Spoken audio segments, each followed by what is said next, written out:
as an artist, in quotes. Yeah, because it's such a stupid word, you know. Because I'm a singer. That's what I'm a singer of songs. Mm-hmm.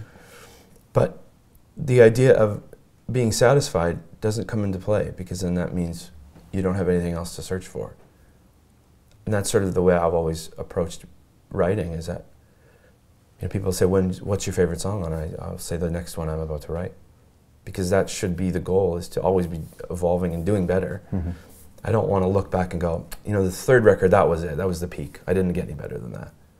You know, maybe people would say that, but as long as I can keep putting out records and keep writing songs that I feel good about, that I feel like it's the best place for me to be, then that's good. That's enough satisfaction for me, that I'm constantly trying to do better than I've done.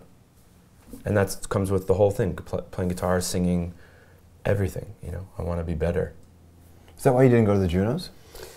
Well, the Junos thing didn't make any sense for me, because they asked me to play, and I said sure. But then the nominations came out, and I didn't have any, and I thought, well, here's a chance for me to stand up for myself and maybe tell them that the way they're doing things is a little bit incorrect. Meaning they should only have performers who are nominated? It's an award show. It's a show about music awards. It's celebrating the year in Canadian music that, you know, that this committee has decided on. So why, just because I'm popular, basically what you're saying is you want me to play on your show because I'm popular, but the people who voted for the records didn't think so. Right.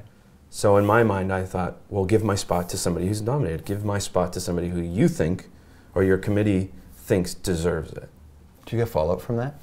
Yeah, a little bit, but it was just, you know, it was more, I think once people realized that I wasn't doing it from a spiteful point. I was literally saying, give my spot to somebody who's nominated. Mm-hmm. I've played the Junos. I've won a couple. It's great.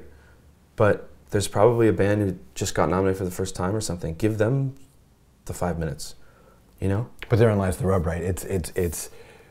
There are a handful of Canadian musicians who people want to see. Yeah. And it's this idea of profile. I mean, you're popular, but you're not popular in that traditional pop sense where you're not part of a machine. There's no Dallas Green machine. No. Right? So yeah.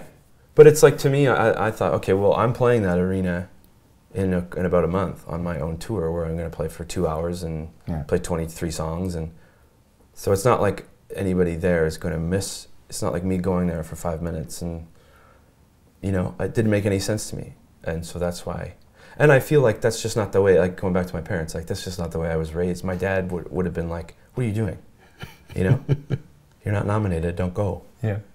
And again, it has nothing to do with me not being nominated and being angry about it. And then when I talked to the people, they were like, "We don't know why this happened, we don't know why this happened." And I'm like, well, it's okay. But maybe next year, figure out who's nominated, and then ask them to play. It makes total sense, you know? And I guess at some point you wanted to find your own time, your own career, right? Right, yeah. So I'm okay with that.